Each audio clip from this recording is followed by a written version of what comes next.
अस्सलामुअलैकुम नाजरीन, मैं हूं साद अहमद। आप देख रहे हैं वक्त के हालात। ERT इमरजेंसी रिस्पांस टीम, शायद आपने ये नाम सुना होगा। इस शहर के अंदर नहीं, रियासत के नहीं, मुल्क के अंदर भी ये टीम, ये तंजीम काम कर रही है। एक ऐसी ERT टीम है, एक ऐसी ERT ग्रुप है जो इंसानियत की खिदमत करने के लिए हर लम्हा, हर वक्त, हर मोड़ पर तैयार रहते हैं। जब इस मुल्क के अंदर पहली लहर आई, दूसरी लहर आई, जब दूसरी लहर के अंदर जितनी जाने गई, जब बाप बेटे के जनाजे को छीनने के लिए तैयार नहीं, बेटा बाप के जनाजे को छीनने के लिए तैयार नहीं, इस मौके पर ERT टीम, ERT ग्रुप अपने हाथों से उन मैयतों को उठाकर, या अपना बाप समझकर, या अपना भाई समझकर, या अपनी माँ या अपनी बहन समझकर, इन्होंने तदफीन के अमल में हर वक्त आगे रहे।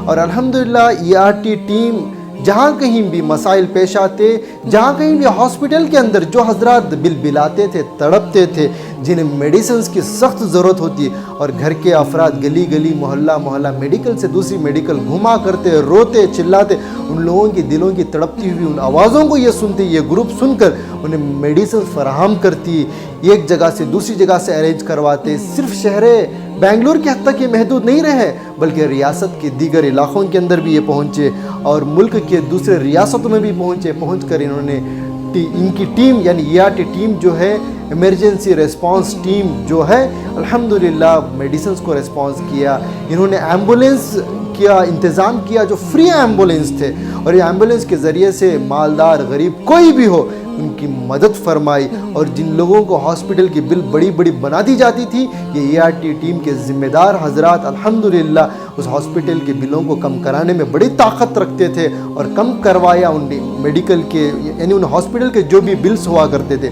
तो नाज़रीन, इसी के ताल्लुक़ से हम ERT टीम के ज़िम्मेदार हजरात के पास पहुँचकर उनकी जो पूरी तफसील रिपोर्ट थी, जो तफसील कुर्बानियाँ थी, जो मेहनतें थी, उन्हें उसे हमने जानने की कोशिश की। क्योंकि इस ERT टीम के अंदर एक दो अफराद नहीं, बल्कि 256 यानी 256 अफराद हैं, यानी और बहुत सारे अफराद इसके अंदर जुड़ना चाहते हैं, लेकिन एक ग्रुप महदूद हो चुकी है। इस ग्रुप के अंदर इतने ही लोग समा सकते हैं। तो अल्हम्दुलिल्लाह इस ग्रुप के अंदर बड़े बड़े पढ़े लिखे लोग, बड़े बड़े जर्नलिस्ट, बड़े बड़े डॉक्टर्स, बड़े बड़े ओहदेदार लोग, बड़े बड़े अक्लमंद दानिश्वर हजरात इसके अंदर मौजूद हैं। अल्हम्दुलिल्लाह इस ग्रुप के अंदर जब भी कोई शहर बेंगलुरु के अंदर हो या रियासत के अंदर से कहीं से भी कंप्लेंट आती है, कहीं भी दर्द भरी अपील आती है, ये फ़ौरन एक्शन में आ जाते हैं और आकर इंसानियत की खिदमत करते हैं। और बगैर पैसे के करते हैं, इंसानियत की खिदमत करते हैं, इंसानियत को बचाने की खिदमत करते हैं। तो नाज़रीन, जो हमने ERT टीम के ज़िम्मेदार हजरात से अभी बात की है, वो सारी रिपोर्ट हमारे पास मौजूद है। एक मरतबा उन सारी चीज़ों को, उन सारी तफसीलात को उन्हीं की ज़ुबानी से एक मरतबा आप सुने।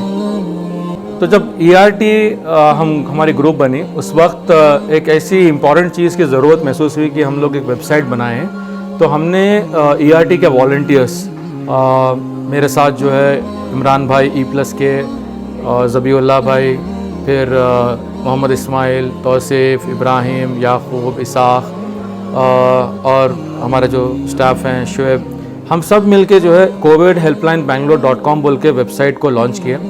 वेबसाइट लॉन्च होने के एक महीने के अंदर जो है अल्हम्दुलिल्लाह हमको मोर देन 1 मिलियन हिट्स मिले। और सबसे बड़ी बात ये थी कि वेबसाइट के ज़रिए लोगों को, क्योंकि बैंगलोर जो है एक IT कैपिटल है, और IT सिटी होने के नाते अगर यहाँ पे वेबसाइट नहीं होगी तो लोग कहाँ सर्च करेंगे। तो अल्हम्दुलिल्लाह वेबसाइट का 1 साल कंप्लीट हुआ है। अगर मैं कुछ स्टैटिस्टिक्स बोलूँ तो अल्हम्दुलिल्लाह 1 साल में 5.6 मिलियन हिट्स आए हैं वेबसाइट को, और 9,40,000 पर 4,613 यूनिक यूज़र्स जो है सारी दुनिया से वेबसाइट को यूज़ किए हैं। और खुशी हमें इस बात की होती है कि लोग वेबसाइट पे आए हैं और उनको जो इन्फॉर्मेशन चाहिए था, बेड्स के बारे में, ऑक्सीजन के बारे में, वैक्सीनेशन के बारे में, कोविड के पेशेंट्स को फूड कहाँ मिलेगा उसके बारे में, फिर जो सबसे बड़ी फ़िक्र थी लोगों को फर्स्ट वेव में, वो थी कि फ्री टेस्टिंग कहाँ पे होगा। और हम सब लोग जानते हैं कि अगर कोई पेड टेस्टिंग करता है तो उसके 800 रुपये, 1,500 रुपये होते हैं, लेकिन फ्री टेस्टिंग जो है गवर्नमेंट से होती है, जो फ्री है।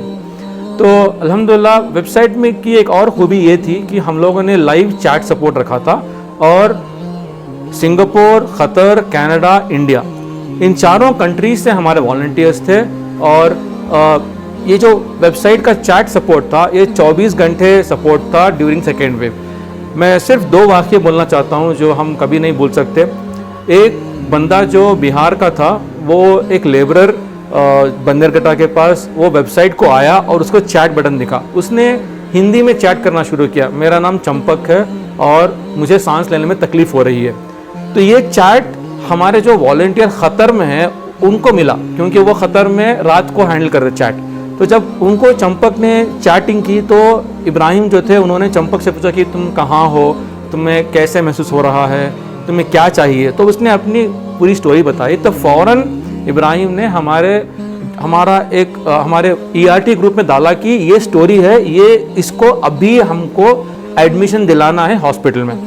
तो फ़ौरन उस दिन रात को 1 और 3 बजे के दरमियान हमारे जो वॉलंटियर डॉक्टर राफिया हैं उन्होंने इब्राहिम से कोऑर्डिनेट किया। तो यहाँ पे वेबसाइट है, चैट सपोर्ट है, व्हाट्सएप ग्रुप है और चंपक है जिसको बेड की ज़रूरत है। तो डॉक्टर राफिया ने जो है बाकायदा चंपक को फ़ोन करके बात करके लगातार कोशिश में रहे। और हमारे व्हाट्सएप ग्रुप में डॉक्टर्स भी हैं जो बेंगलोर के बड़े बड़े गवर्नमेंट हॉस्पिटल्स और प्राइवेट हॉस्पिटल्स में हैं। तो इसी तरह एक बड़ी गवर्नमेंट हॉस्पिटल के ज़िम्मेदार जो हमारे व्हाट्सएप ग्रुप में हैं उनसे राबिता किया गया और सुबह 7:30 बजे चंपक को हॉस्पिटल में बेड मिला। तो आप देखिए कि एक वेबसाइट और उसका चैट सपोर्ट और एक व्हाट्सएप ग्रुप एक जान बचा पाई। तो अल्हम्दुलिल्लाह ऐसे कई मौके हैं। एक बहुत ही पॉपुलर मौका है जहाँ पर एक हमको मैसेज मिला मैसूर से, हमारे जो बहुत ही जज्बे वाले वॉलंटियर फ़ताहीन मिसबा जो है उन्होंने डाला कि ये फ़लाना एम्बुलेंस ड्राइवर है, इसको बेड चाहिए। तो उसको पिकअप किया हमारे एक और वॉलंटियर फ़रा। तो फ़रा ने क्या किया, लगातार कोशिश में रहे और उन्होंने BBMP को कांटेक्ट किया, BBMP से राबिता किया, 2-3 घंटे लगातार रहे और उसको सेंट जॉन्स में एक बेड दिलाया। तो कुमार का ऐसा था कि कुमार एक बहुत ही पैशनेट डांसर था। तो सेंट जॉन्स में जब उसका आखिरी दिन था, कुमार ने एक डांस भी की और उसका रिकॉर्डिंग भी हुआ। उसने एक फेमस गाना था मुकाबला का, उसका रिकॉर्डिंग किया। तो हमने जब इसको देखा और वीडियो बना के डाला तो इत्तेफाक से जो वो फिल्म के हीरो थे वो रीट्वीट किए ट्विटर में। मतलब कि एक छोटी सी चीज़ जो अब आप खुशी देखते हैं इंसान को, उसकी डांस करने का मकसद था कि वो खुश हो गया था कुमार कि मैं अभी जो है अच्छा हो गया हूँ। तो ऐसे इंसिडेंट्स हमारे सामने। एक और इम्पॉर्टेंट केस जो हम भूल नहीं सकते वो आईवी डिकोस्टा का है। आईवी डिकोस्टा की जो बेटी थी उसने मुझे कॉल किया कि साहब बेलगाम से आपका नंबर मिला और बेलगाम वाले जानते थे कि हमारी वेबसाइट है। तो हमने जब आईवी डिकोस्टा की बेटी को कांटेक्ट किया, उसके बाद मालूम पड़ा कि वो उनके पास पैसे भी नहीं थे। उस वक्त हमारे जो एक बहुत ही मैं क्या बोलता हूँ, हमारे एक फाउंडिंग वॉलंटियर जो नवीद इरफान भाई हैं, उन्होंने घर जाके उस पेशेंट को फ्री एम्बुलेंस में HBS में पूरा स्कैनिंग करा के उन्होंने पर्सनल अपने पैसों से उसका पूरा अमाउंट भर के इरफान भाई ने क्या किया, इरफान भाई और नवीद जो है हस्बैंड वाइफ है। तो मैं इस कपल के बारे में बोलना चाहता हूँ कि माशाल्लाह इन दोनों ने, मैं समझता हूँ कम से कम 50 से ज़्यादा फैमिलीज़ को एज ए कपल इन्होंने हैंडल किया है। मतलब हस्बैंड वाइफ, डॉक्टर राफिया और वाइफ हैं और उनके हस्बैंड जो है नवीद इरफान है। तो आईवी डिकोस्टा केस में ये फैमिली हो गए थे। तो बेसिकली ERT के जो मेंबर्स हैं, हम उन फैमिलीज़ के एक्सटेंडेड फैमिलीज़ हो गए थे। तो ये चंद ऐसे केसेस हैं जो हम भूल नहीं सकते। ये पूरे वेबसाइट के ज़रिए आए, ग्रुप में आए, वेबसाइट से ग्रुप में आए, ग्रुप से और एक ग्रुप बनी, फिर वहाँ से जाने बचाने की कोशिश हुई। तो अल्हम्दुलिल्लाह ये कुछ ऐसे चीज़ें हुई हैं। तो वेबसाइट जो है आज की तारीख में हमारी वेबसाइट अभी भी एक्टिव है। 25 कंट्री से ज़्यादा लोग विज़िट करते हैं। NRIs हमने चैट में देखा है, जर्मनी से, US से, दुबई से, फिर ऑस्ट्रेलिया से। ऑस्ट्रेलिया का एक केस था जहाँ पर एक बूढ़े साहब थे जिनको एडमिट करना था। इस केस को भी जो है हमारे वॉलंटियर ने हैंडल किया।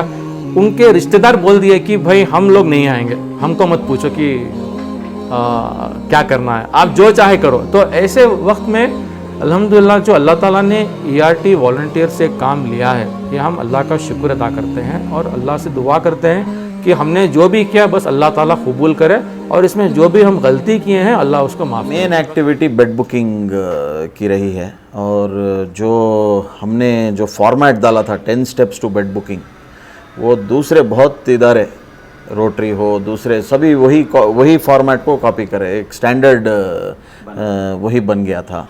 तो बेड बुकिंग में काफ़ी मदद, लोगों को वो परेशानी अफरा तफरी का आलम रहता, उनको क्या होता बोल के मालूम नहीं रहता, तो इमीडिएट वो जो फर्स्ट लोगों से बात करते हैं, जो हमारे वॉलंटियर से बात करते हैं, उनको काउंसिल होता है कि क्या करना है। अगर किसी को कोविड कुछ बुखार होए तो भी कहाँ पे जाके टेस्टिंग कराना है, वो गाइडेंस हुआ करती थी। हमारे चंद वॉलंटियर्स उनके घरों तक जाके उनको टेस्टिंग किए हैं। चंद डॉक्टर्स हमारे ग्रुप में जो घर जाके पेशेंट्स को ट्रीट किए हैं, जैसे डॉक्टर दानिश है, इब्राहिम है, बहुत लोग हैं। अब मैं नाम लेने जाऊं तो बहुतों का छूट जाएगा, और बहुत लोग अपने इससे काम किए हैं। तो बेड्स और टेस्टिंग ये बहुत ज़्यादा हुआ, और उस दौरान जो भी ग्राउंड लेवल प्रॉब्लम्स हुआ करती थी उसको ये टीम एस्केलेट करती थी मीडिया के थ्रू, ब्यूरोक्रेसी के थ्रू, उसमें पॉलिसी इंटरवेंशन भी काफ़ी सारा हुआ। इसके अलावा जो हमारी टीम में ऐसे टीम्स थे जिनके पास एम्बुलेंसेस थे, सेविंग सोल्स है जो एम्बुलेंसेस फ्री करती थी। मर्सी मिशन के भी हमारे से जुड़ी थी, जिनके फ्री एम्बुलेंसेस थे, जिनमें मर्सी एंजल्स का जो काम था बेहतरीन था, वो तो काफ़ी कुछ रिकॉर्ड हुआ है। इसके अलावा हॉस्पिटल गाइडेंस, हॉस्पिटल में जब बिल्स ज़्यादा होते थे तो वहाँ पे बात करके जो एग्जैक्ट अमाउंट ये कराते थे।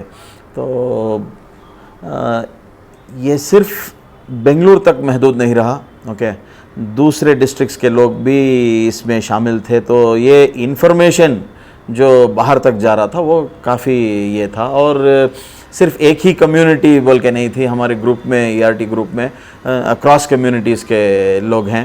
तो बहुत ही बेहतरीन रोल रहा, स्पेशली मीडिया का जो रोल रहा वो बहुत ही बेहतरीन रहा, क्योंकि बहुत से केसेस जब वो एस्केलेट करते तो फ़ौरन नतीजे निकल जाते, और बहुत पेशेंट्स को ये हुआ। बट पैंडमिक बहुत बड़ा था, ऑक्सीजन, रेमडेसिविर के बारे में और टोसी के बारे में बोलूँ तो ब्लैक में चल रहा था, मिल नहीं रहा था, और उस मौके का फ़ायदा उठाते हुए लोग 4 गुना 5 गुना भी पैसे लूट रहे थे। तब वैसे इसमें हमारे यहाँ हमारी टीम में चंद ऐसे अल्हम्दुलिल्लाह ऐसे अफराद थे जो मार्केट प्राइस पे, लैंडिंग प्राइस पे इसको फराहम करा के देते थे। ना केवल बेंगलोर में, इवन बड़ौदा तक भी हमारे मेडिसिन्स गए हैं, यानी शिप करना फ़ौरन। और कोई भी मसला जब ग्रुप में आ जाए तो ये ग्रुप की खासियत, अल्लाह की ख़ास ये मेहरबानी ये हुई कि लोगों का नेटवर्क था, और किसी ना किसी का एक कनेक्शन निकल जाता। ये मेडिसिन होना, इस जगह पे कुछ होना, तो फ़ौरन कोई ना कोई, भाई मेरा कोई जान पहचान का है या मैं वहाँ कुछ कर सकता हूँ। तो अपनी खुदी से जो वॉलंटियर्स बढ़ चढ़ के जो काम किए, बेहतरीन रहा है। तो वॉलंटियर्स को कुछ हासिल हुआ है इसके बाद, कोई फंड वगैरह ऐसा? इस पूरे मिशन में फंड का कहीं ये नहीं था। एक सुकून जो मिलता है कि हमने किसी की मदद की, जो इंटरवेंशन से किसी के पैसे बचाए या थिंक, जान तो अल्लाह के हाथ में है, बट जो इंटरवेंशन, अगर उसको हॉस्पिटलाइजेशन हुआ या उसको बात करना हुआ, या उस टाइम पे उसका फ़ायदा ना उठाते हुए उसको जो मदद करनी थी, वो बढ़ चढ़ के इस ग्रुप ने की है।